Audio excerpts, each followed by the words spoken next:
हरे कृष्णा। हम श्रीमद् भगवद गीता के तृतीय अध्याय कर्मयोग इसके 22वें श्लोक को आज पढ़ रहे हैं। इस पर आज हमारा दूसरा दिन है। पहले श्लोक की कुछ आवृत्ति करेंगे। कौन बोलेगा? एमएल गुप्ता प्रभु जी, पहले आप गाइएगा। न मे पार्थास्ति कर्तव्यम न मे पार्थास्ति कर्तव्यम् त्रिषु लोकेषु किंचन त्रिषु लोकेषु किञ्चन नानवाप्तम् अवाप्तव्यम् नानावाप्तम् अवाप्तव्यम् वर्त एव च कर्मणि। वर्त एव च कर्मणि। थैंक यू प्रभु जी। कनक माता जी, अब आप गाइए। न मे पार्थास्ति कर्तव्यम् न मे पार्थास्ति कर्तव्यम् त्रिषु लोकेषु किंचन त्रिषु लोकेषु किञ्चन नानवाप्तम् अवाप्तव्यम् नानवाप्तव्यम् अवाप्तव्यम् वर्त एव च कर्मणि। वर्त एव च कर्मणि। वेरी गुड मदर जी। मदन मोहन प्रभु हाँ, जी, यू आर हियर। चलिए अब आप गाइए। न मे पार्थास्ति कर्तव्यम् न मे पार्थास्ति कर्तव्यम् त्रिषु लोकेषु किंचन त्रिषु लोकेषु कञ्चन नानवाप्तम् अवाप्तव्यम् नानवाप्तम् अवाप्तव्यम् वर्त एव च कर्मणि।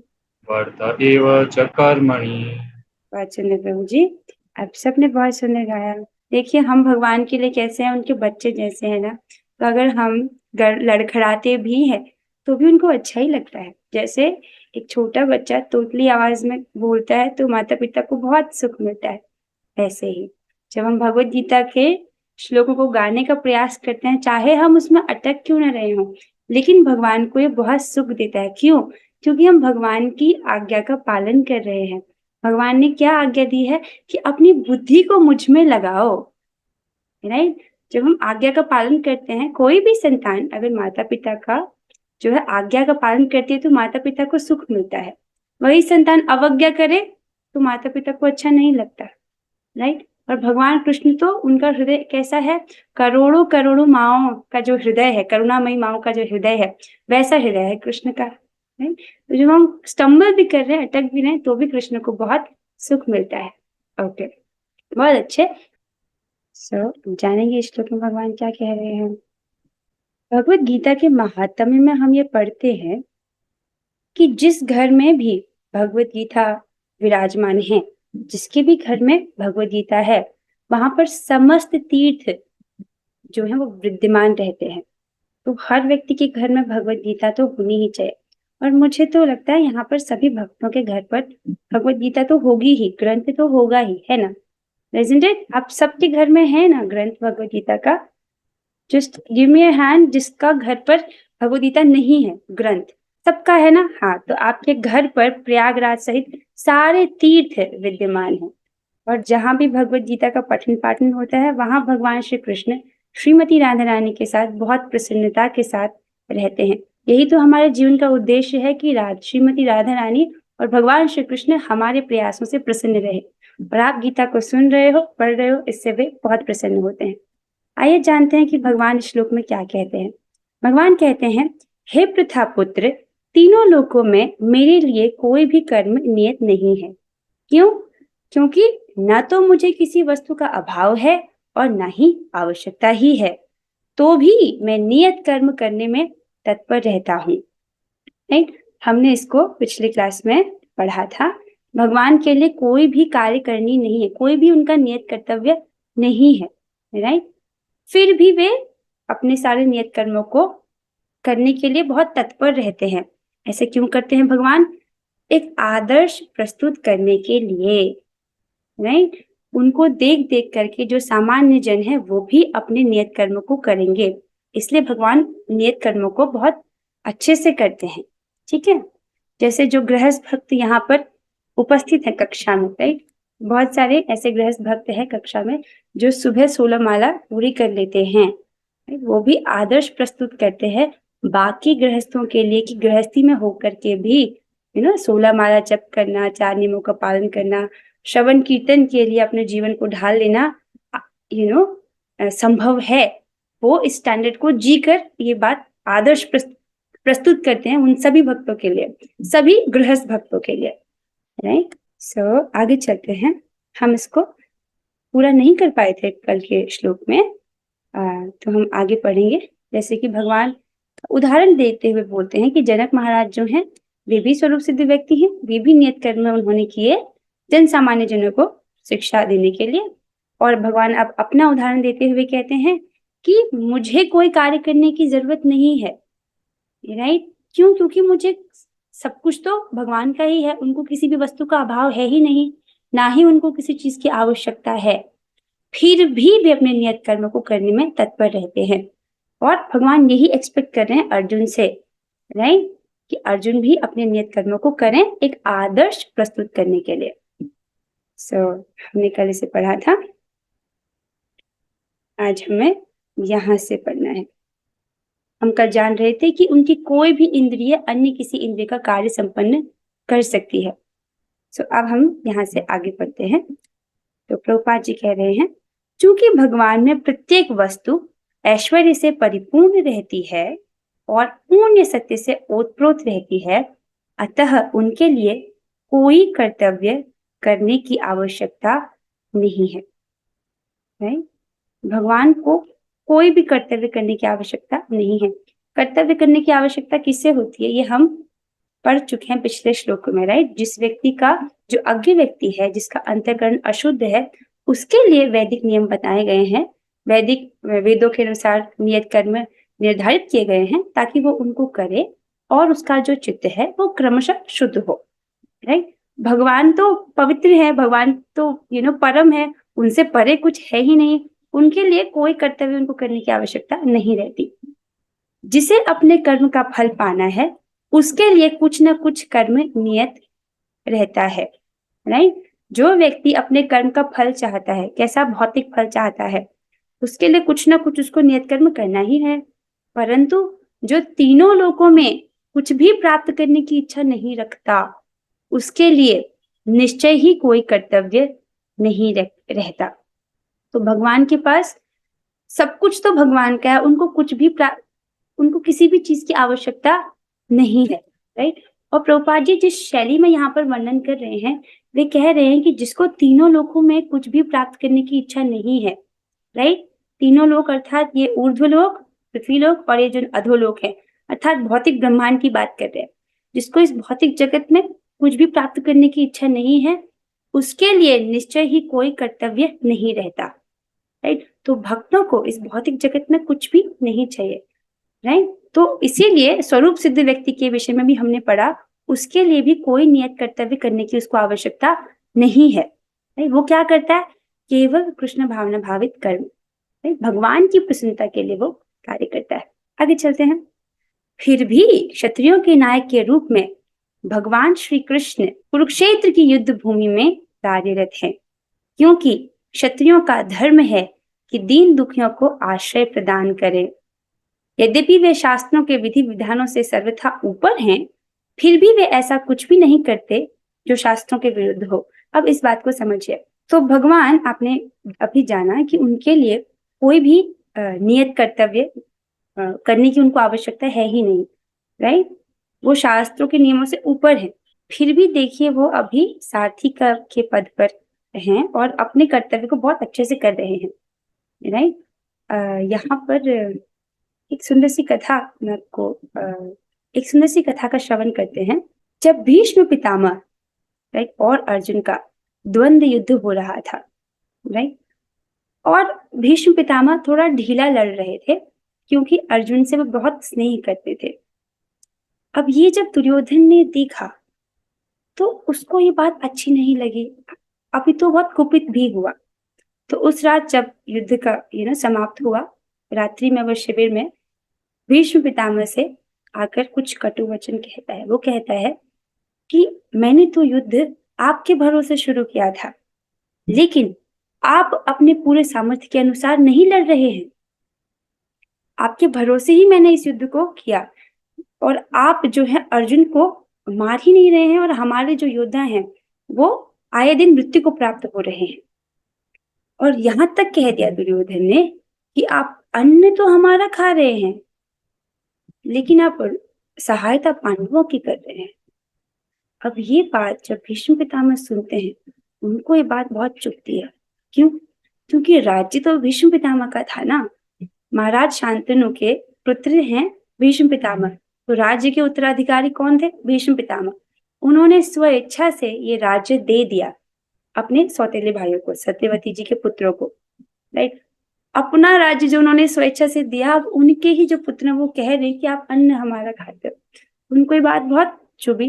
अब फिर वो प्रतिज्ञा लेते हैं कि कल मैं इस प्रकार युद्ध करूंगा कि या तो अर्जुन वीर गति को प्राप्त होगा या कृष्ण जो है वो हथियार उठाने पर विवश हो जाएंगे। नहीं? भगवान ने एक प्रतिज्ञा ली थी। भगवान ने क्या प्रतिज्ञा ली थी?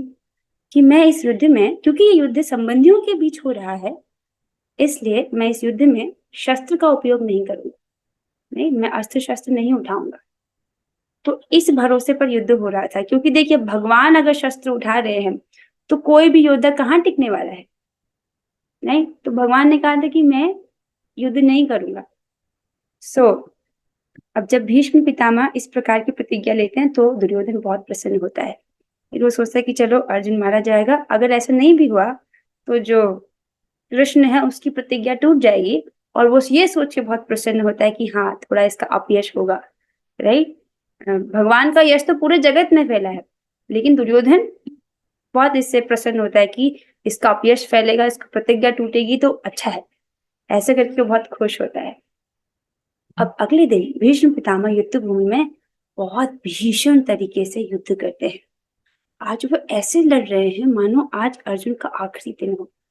तो जो अर्जुन है आज वो युद्ध कर ही नहीं पा रहे, वो बस भीष्म पितामह के द्वारा छोड़े गए बाणों का प्रतिकार कर रहे हैं, राइट। वो इस तरीके से भीष्म पितामह लड़ रहे हैं। देखो भीष्म पितामह भगवान के साथ वीर रस में है, अर्थात वो भगवान को युद्ध में सुख देते हैं। तो जैसे कोई बलवान व्यक्ति है, अब उसको किसी कमजोर टिंगली पहलवान के साथ युद्ध करने में आनंद नहीं आएगा। कोई बलवान है, कृष्ण के पास तो सारा बल है, राइट। तो उनको जो वीर रस प्रदान कर रहा था, जो युद्ध में उनके साथ लड़े, वो व्यक्ति भी तो बहुत शक्तिशाली होना चाहिए, राइट। तो अब भीष्म पितामह लड़ रहे हैं अर्जुन से, और आज वो इस प्रकार लड़ रहे हैं कि मानो अर्जुन को मार ही डालेंगे। अर्जुन केवल उनका प्रतिकार कर रहे हैं, उन पर बाण चला ही नहीं पा रहे। अब भगवान इस बात को भगवान को तो पता ही है कि भीष्म पितामह ऐसा क्यों कर रहे हैं, नहीं। तो भगवान इस आवेश में आते हैं, उन्हें समझ आता है कि अगर मैंने अब कुछ नहीं किया तो मेरा प्रिय भक्त अर्जुन इसकी जान जा सकती है, राइट। और वो जानते हैं भीष्म पितामह की प्रतिज्ञा को, राइट। वे तो सर्वज्ञ हैं, सबके हृदय में परमात्मा रूप में रहते हैं, तो वे जानते हैं। तो अब इतना समय नहीं है कि सुदर्शन चक्र को वो उठा सकते, तो वो तुरंत क्या करते हैं, एक रथ का पहिया लेकर के भीष्म पितामह की ओर बढ़ते हैं, राइट। अब जब वो भीष्म पितामह की ओर बढ़ रहे हैं, वो इस प्रकार से बढ़ रहे हैं, उनके पैरों से पृथ्वी भी कंपित हो रही है। और यहाँ पर चित्र नहीं है, अर्जुन भी उनके पैर पकड़कर उनको रोकने का प्रयास करते हैं। तो उस वक्त पर भीष्म पितामह भगवान श्री कृष्ण को देखते हैं, जिन्होंने भीष्म पितामह की प्रतिज्ञा का सम्मान रखने के लिए अपनी प्रतिज्ञा तोड़ दी, और अपनी भक्त वात्सल्यता को दिखाते हुए, अर्जुन के प्रति अपने प्रेम को दिखाते हुए, उन्होंने अपनी प्रतिज्ञा तक का भी अपनी प्रतिज्ञा भी तोड़ दी। एक क्षत्रिय के लिए प्रतिज्ञा, अपने शब्दों का पालन करना, जो शब्द उसने दे दिए, जो वचन उसने दे दिए, उसका पालन करना बहुत महत्वपूर्ण है, राइट। लेकिन भगवान अपने भक्त के लिए क्या नहीं कर जाते, अपने भक्त के लिए उनकी जो प्रतिज्ञा है उसको भी तोड़ते हैं। और अर्जुन की रक्षा हेतु अब वो युद्ध भूमि में पहिए लेकर खड़े होते हैं। तो देखिए फिर भी क्षत्रियों के नायक के रूप में भगवान कृष्ण कुरुक्षेत्र की युद्ध भूमि में कार्यरत हैं, क्योंकि क्षत्रियों का धर्म है कि दीन दुखियों को आश्रय प्रदान करे। भगवान तो भक्त वात्सल्य है। तो इस प्रकार से जब भीष्म पितामह अपना शरीर छोड़ते हैं तो वो उन्हीं कृष्ण का स्मरण करना चाहते हैं, जिनका कवच टूट गया है उनके बाणों से और जो धूल से दूषित उनके बाल हैं। सो आगे चलते हैं।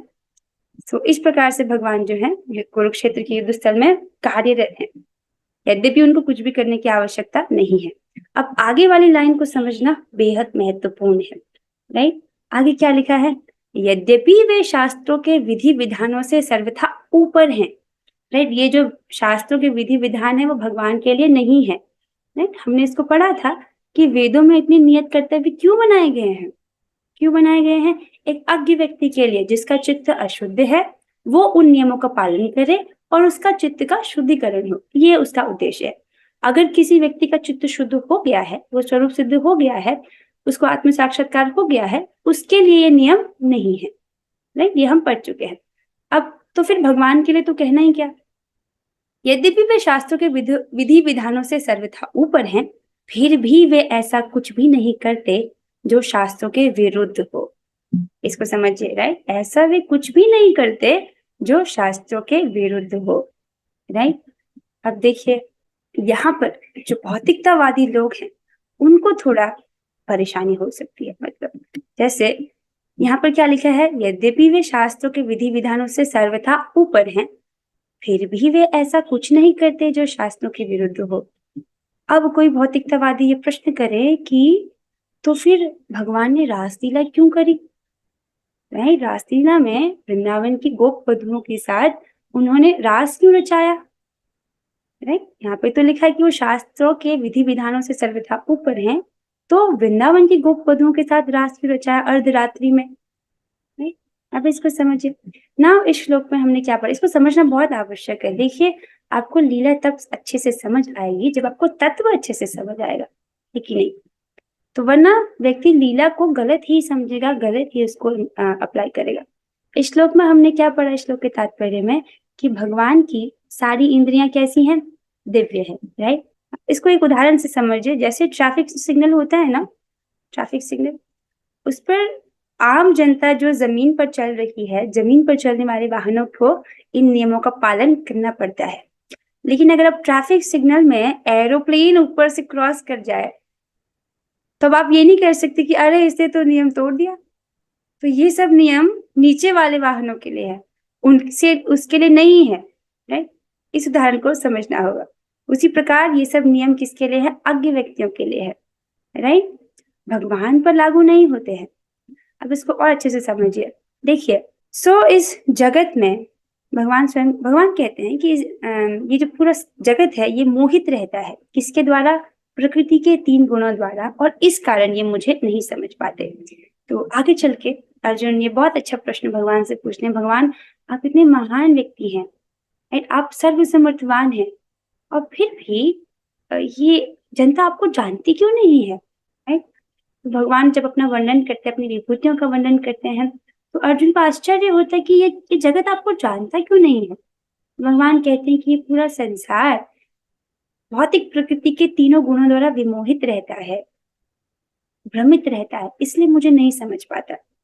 तो भौतिक प्रकृति के 3 गुण कौन से हैं, सतोगुण, रजोगुण और तमोगुण, राइट। तो जो जीव है वो इससे बहुत प्रभावित होता है। अब देखिए इधर आइए, इस तरफ फोकस कीजिए, यहाँ पर एक स्केल बनाया गया है, ये स्केल, राइट, ठीक है। तो ये क्या दर्शाता है, चेतना का स्तर। तो मनुष्य जीवन में हमारा कार्य क्या है, सिंपल तत्व से, कि हमको अपनी चेतना का जो लेवल है उसको ऊपर बढ़ाना है, ठीक है। चेतना को जो है पूरा कार्य क्या है कि चित्त पवित्र हो, ये कार्य है अपना, ठीक है। ह्यूमन लाइफ का प्रोजेक्ट ही ये है कि उसका चित्त का शुद्धिकरण हो, ये मेन काम है।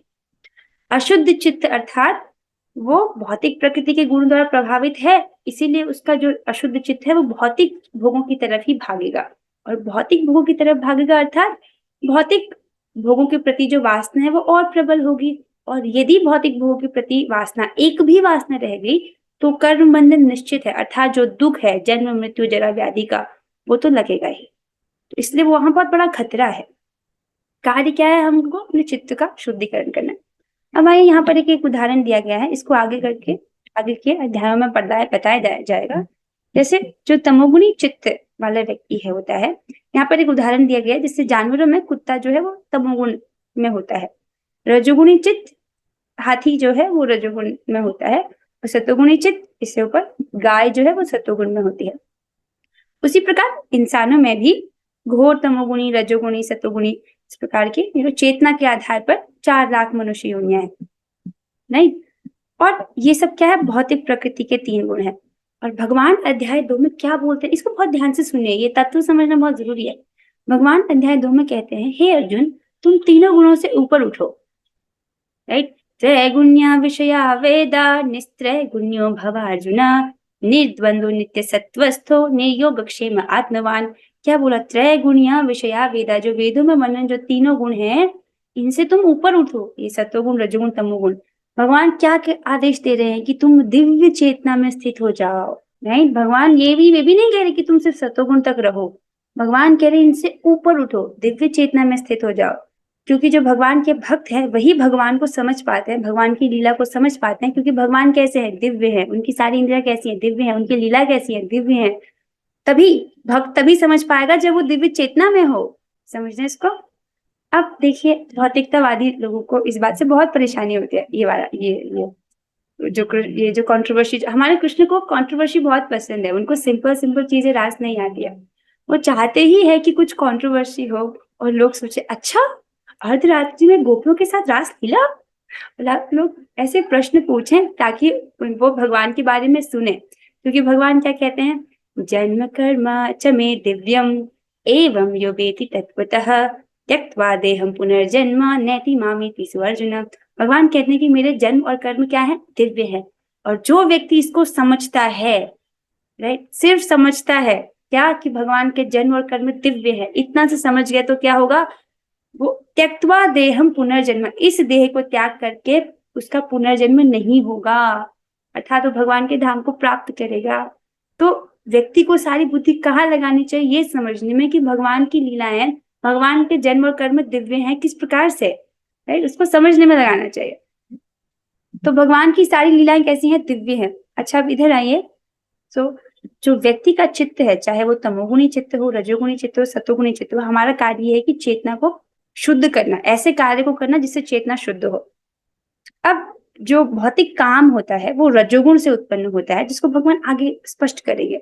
रजोगुण से काम उत्पन्न होता है, तमोगुण अर्थात अगर एक वक्त पर ये तीनों गुण हम पर विद्यमान होते हैं लेकिन एक गुण हावी रहता है, राइट। अगर तमोगुण हावी है तो कैसे दिखाई देगा, आलस, प्रमाद, लापरवाही, मूर्खता, इसमें वो ऐसे लक्षण दिखाता है।